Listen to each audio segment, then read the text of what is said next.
Welcome to the 32nd installment of Ear to the Ground, the Land Stewardship Project's audio magazine podcast. Ear to the Ground features interviews and field reports related to sustainable agriculture, family farming, local food systems, and local democracy. I'm your host, Brian DeVore, editor of the Land Stewardship Letter. 2007 marks 10 years since a remarkable initiative called the Monitoring Team wrapped up its official duties.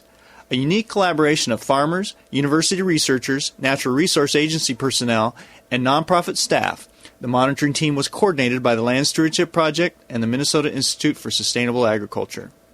By the time it concluded its work in 1997, the team had become a model for how natural resource practitioners and farmers can work together to create environmental benefits on farms. In addition, the 26 members created a set of sustainability indicators and distilled them down into a field resource called the Monitoring Toolbox. The toolbox is now being used throughout North America and around the world, and the team's work is even influencing agricultural policy. As government conservation personnel look for ways to measure the impact sustainable agriculture is having on the land and water, the monitoring team and their toolbox serves as an important model. The team's work is also influencing scientific research involving natural resources and agricultural practices, particularly through such initiatives as the Multiple Benefits of Agriculture Project. Finally, the toolbox is being used in the training of a new generation of beginning farmers in Minnesota and other states through LSP's Farm Beginnings course. On a blustery spring day recently, two of the original monitoring team members, Larry Gates and Tex Hawkins, helped train Farm Beginnings instructors from Illinois, Nebraska, and North Dakota. Gates is a watershed coordinator for the Minnesota Department of Natural Resources, and Hawkins is a biologist with the U.S. Fish and Wildlife Service. The training took place on the grass-based dairy farm of Dave and Florence Menard, who are also members of the monitoring team. After the training, Gates and Hawkins shared some of their thoughts on the genesis of the monitoring team and what its long-lasting impacts have been. Yeah, I can't remember the dates, but it was maybe 15 years ago. I and Tex and I were working with a lot of different farmers in southeastern Minnesota in our capacities as private lands management coordinators, watershed coordinators, or at least some people from our agencies that were given the opportunity to be able to get out there and work in collaborative settings on agricultural land with producers.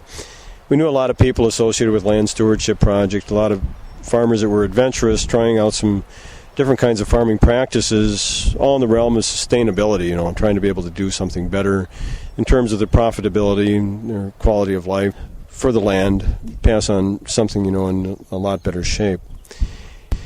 And we were attracted to working in this arena because it was out of these kinds of places that we were seeing some real creative work being done in terms of grazing management, getting more permanent vegetative cover on the land, helping for things that we were interested in, seeing improved water quality, improved terrestrial and aquatic habitat. At about that time, there was a group of farmers that had taken holistic resource management. They were changing a lot of their farming enterprises on the basis of what it is that they'd learned in that coursework, and really banking on diversity being very, very important. Diversity in terms of soil health, soil quality, water cycling, nutrients cycling and management on their properties, terrestrial and aquatic habitat, and asking the question of themselves, what is that going to look like when we arrive there? Is it going to be a process? Is it going to be a continuum? Or is there going to be some real clear signals, that we've really done things well, or we've made some major improvements? So Tex and I had been working with some of these people, and they'd approached us and said, are there some questions that we're missing here? Are there some ways to be able to look at this that we're not thinking about? Are there some areas of research and investigation that we should embark upon to help us to be able to answer these questions? It's fun for Tex and I to be able to engage in that conversation, and as we got those farmers together, we started running these questions around iteratively about what that would start to look like, what it is we maybe should be measuring on some of these farms as they make some of these farming changes. And a lot of the farmers were going into more extensive grazing, more rotational grazing kinds of systems, introducing more permanent vegetative cover in their farming systems, more closely emulating natural processes, ecosystem processes in their farming. We looked at a lot of those elements that helped to be able to integrate an understanding about what it is that was happening on the farm.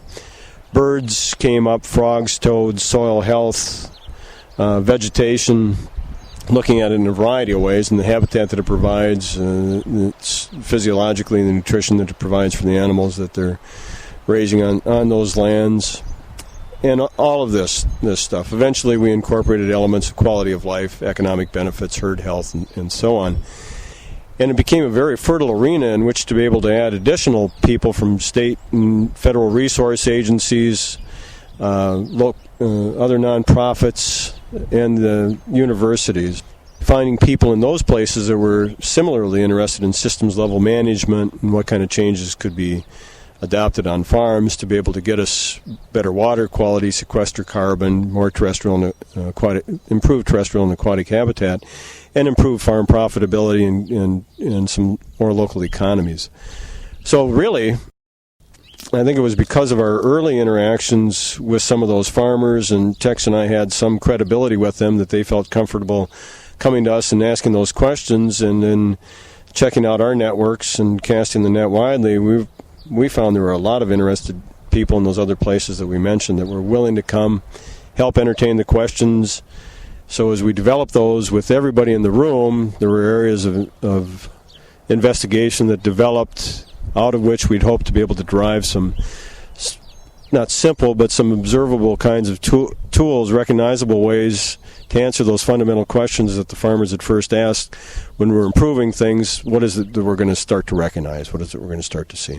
You talked about all the different monitoring indices that you looked at, but one of the ones that seems to have, I guess, caught the attention early on and got some farmers excited, and they were even having a little bit of fun with, was the birding part of it. Tex, can you talk a little bit about that and how that kind of evolved? And I think it was a little bit surprising how popular that became with some of the farmers. Well, Brian, as you know, the Mississippi Flyway is one of the great migration corridors connecting the North and South American continents. It's an incredible resource that we have right here on our doorsteps, and the Upper Miss Refuge is part of that migration corridor and dispersal system, where they go up the tributary streams and work their way into nesting areas as far away as Canada and come through this area, and some of them stay and nest. So it's natural. The farms are breeding areas for migratory birds, just like the refuge is. As a matter of fact, there's a lot more breeding bird activity off the refuge than there is on. So the private lands are extremely important. The river itself is a fishery migration route where fish move up and down the river and out into the tributaries, and it's kind of a networked system as well. And the driftless area, which is the area that right around the river, is kind of a buffer zone, and it's also very high in biological diversity. It's a rich area, and it's also very important from a water quality standpoint. The biggest threat to the refuge right now is sedimentation coming off eroding lands.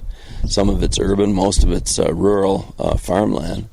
And the attempts that were being made to coordinate and implement programs with farmers were complemented by the idea of monitoring, doing a more adequate job of monitoring.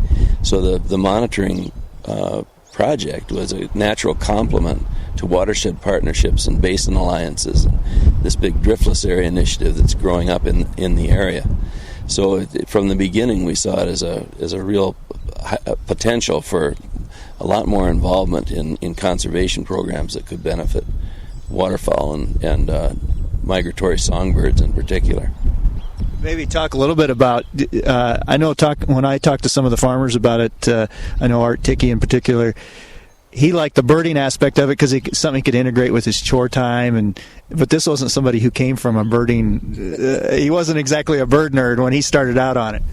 Not at all. Larry tells the story of Art's one of the first meetings when Art said, "Well, as far as I'm concerned, this is the only bird I know." He wraps his finger on the table and he says, "A woodpecker." Yeah, and so not long afterward, Art was kind of leading the discussion about birds, and he became such an enthusiast that he initiated a bluebird box program on his farm, and he's raising hundreds of young bluebirds now, and he's just very much attuned. And Gene, especially, I'd credit Gene even more with her enthusiasm for the backyard birding aspects right around the farmstead. She's got feeders up, and she's keeping an eye on things and keeping a list. And when there's something unusual, I'll hear from Art Jean that there's something in the area they want me to tell them, what my thoughts are on the bird situation there. So it's exciting to see people pick up on the bird community and also do things to enhance it.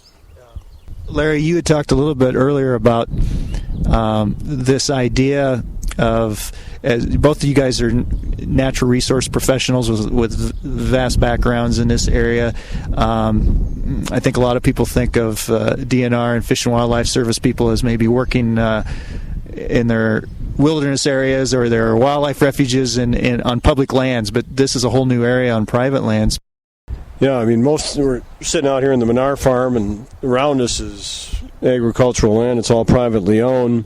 Sand Creek flows through here in the background. The decisions that are made on all these farms affect the water quality of Sand Creek in profound ways. It's tributary to the Minnesota River.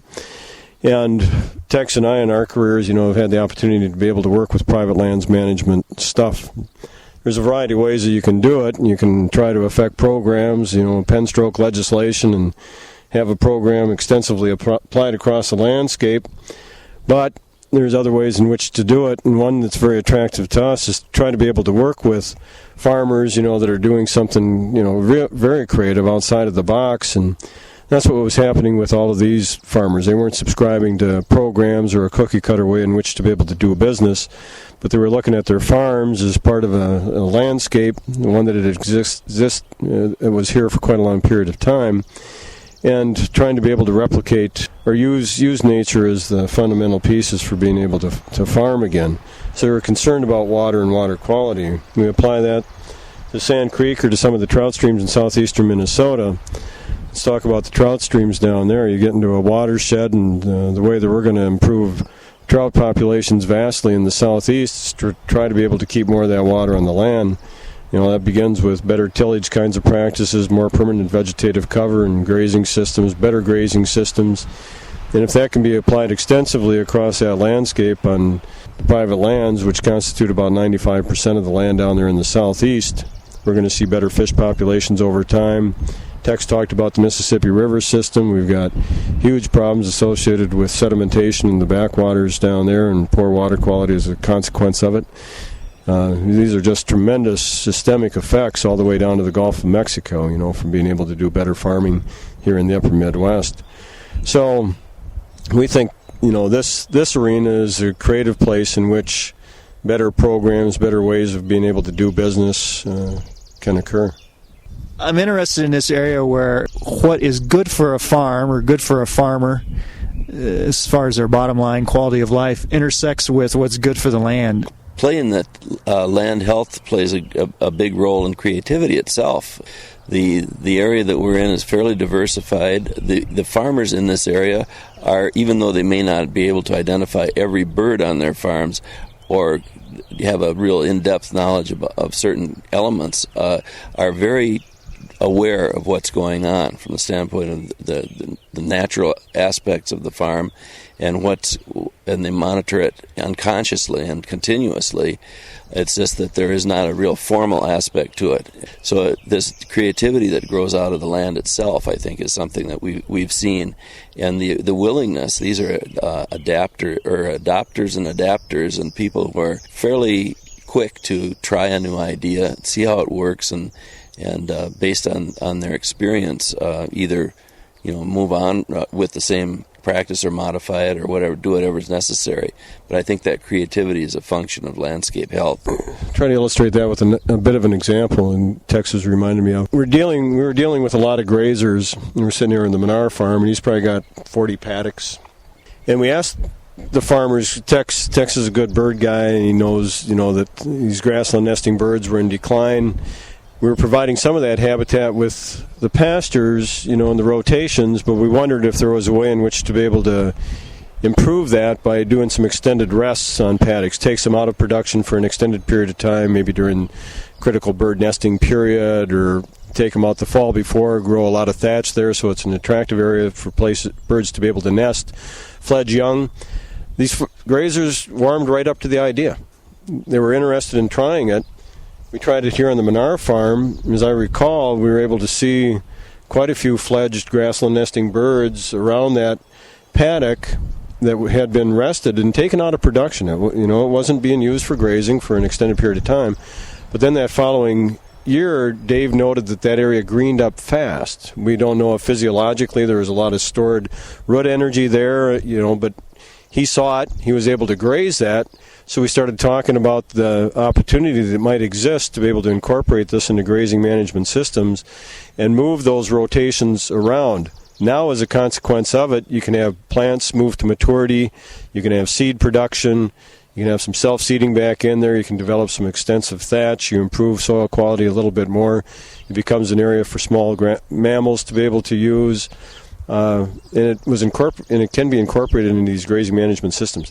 That probably wouldn't have happened in a research kind of a setting, but that we were able to have all of these people around the table asking this kind of question and do it iteratively.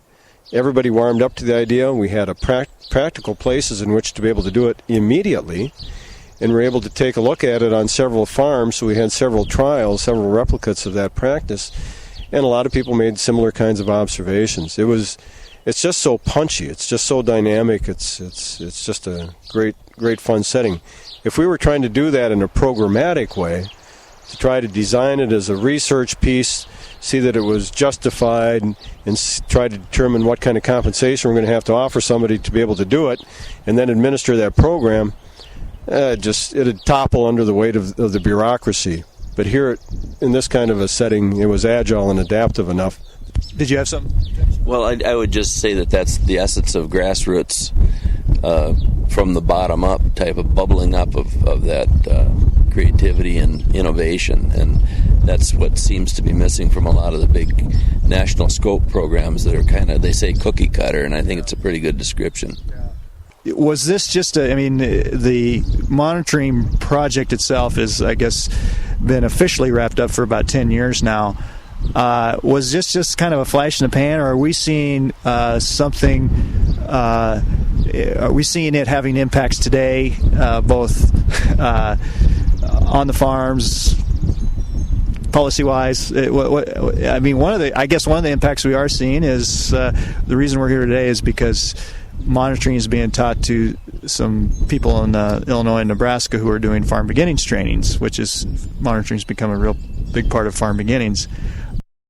Yeah, absolutely. We continued a lot of this work, and Tex and I continued to work with a lot of these people, as did a lot of our colleagues and other people that we've introduced to operate in this way. We completed the Multiple Benefits of Agriculture project, which looked at other kinds of ecosystem services provided by farms and attaching some value to that. The results of which were taken to Washington, and to use in behalf of support of the Conservation Security Program. We've got 5 grazing specialists in the state of Minnesota now, where we used to just have 1. There's a lot of interest in grass-based farming management systems, more discussion about permaculture, all of which is we were talking about 15, 20 years ago and taking a look at. I think typical of project work that's kind of on the front end of where most people are to see its adaption, extensively 10, 15 years after, the first adopters have done it. So I think it continues to be used a lot. Your reference, Brian, to the fact that we're sitting here with representatives from 3 different states, in farm beginnings programs, and the swirl of discussions which are taking place about local foods, carbon sequestration, climate change, all of which farming has an opportunity to be able to help with, and can, if practiced differently. I think it's opportunities at this time with local food, local economies is enormous. Yeah, I think with the greening of the landscape that we're seeing in some areas, there hopefully is also going to be a greening in policy, and I think it's happening, but rather slowly and sporadically. And I think if there's not too much intervention to prevent it from happening, there's going to be incentives for ecosystem service payments and other vehicles for rewarding farmers to do more beneficial, from a conservation standpoint, beneficial practices, and incorporate that into their whole production system, so it's an integrated system and not just a piecemeal effort. You know, one of the things I think it's exciting about when you bring together a diverse group of people is the fix isn't in, that you can have results that you maybe didn't predict.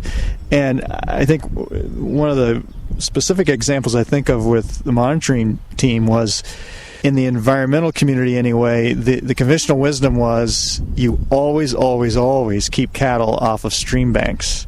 And I know we saw one of the team members, Ralph Lentz, had kind of been arguing a little bit of the opposite for years, and it was through the monitoring team that maybe some minds were able to be changed on that whole idea. I think, Larry, you worked with Ralph quite a bit on that, maybe. Yeah, Ralph had been doing that on his farm for quite a few years, and he'd fenced off an area, and then he had another area that he'd grazed, and the differences that he was observing between those two areas were profound. The area that he'd fenced off was wooded, very little vegetation growing on the ground, and the stream was wide and stream banks were eroded. The area that he had been grazing in his rotation looked pretty darn good. And he called me up and said he'd like me to come out and look at it. I did, and we talked about it and told him we'd made similar observations, and we just talked about the land and how it is that animals used to use it and what kind of disturbance regimes there were there and what might be necessary in order to be able to maintain better stream conditions, by managing for different vegetative cover adjacent to the stream.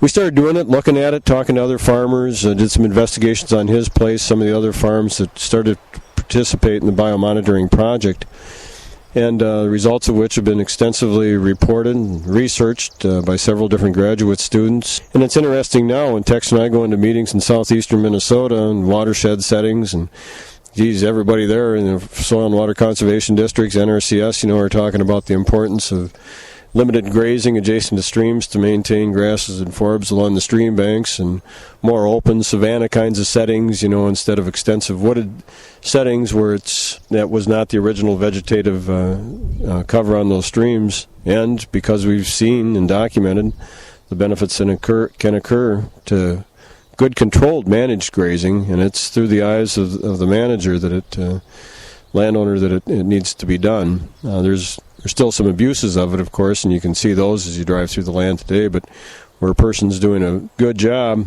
it's a wonderful way to be able to manage streams.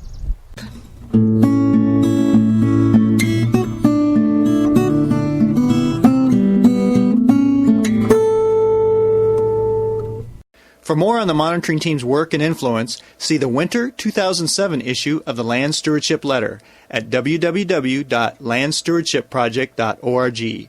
That's landstewardshipproject.org.